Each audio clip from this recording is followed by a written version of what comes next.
In today's video, I'm going to teach you how to change the default option in the status property in Notion.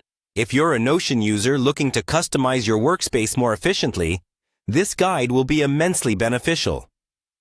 Notion is a versatile tool widely used for managing wikis, documents, and projects, offering a customizable experience based on your needs. First, navigate to your Notion workspace. This platform serves as the digital home for your various projects, wikis, and documentation. Once you've settled onto your workspace, you'll want to log into your account. To do this, click on the Login button. Ensure you have your login credentials handy, as access to your workspace is essential to proceed with any modifications or customizations. Logging in accurately sets the stage for all future personalization. After logging in, identify the particular page or database where you wish to make changes. Notion abounds with features designed to integrate seamlessly into any workflow, thereby necessitating clarity on where you intend to apply changes.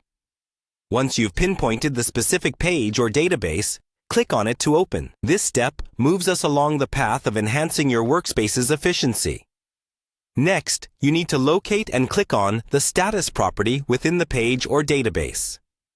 This element usually appears as a drop-down or a pill button, allowing quick visibility of the task's current state, be it in progress, completed, or not started. Locating the status property efficiently is key in facilitating a smooth and organized workflow.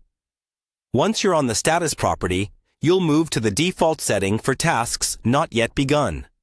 Click on Not Started. This option typically implies a task or project that hasn't been initiated.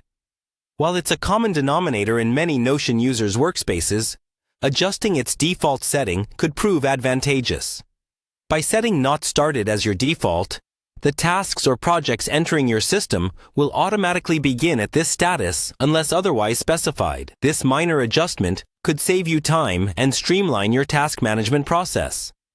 Through understanding these steps, you'll find altering the default option within your status property straightforward and significantly beneficial. You're not only customizing your workspace to better fit your workflow, but you're also ensuring tasks are set up to succeed from inception. Thank you for watching, and remember, by tailoring Notion's features to your needs, you're essentially enhancing productivity and project management efficacy. Stay tuned for more Notion tips and tricks, and don't hesitate to revisit this video if any step seems unclear. Until next time, happy organizing!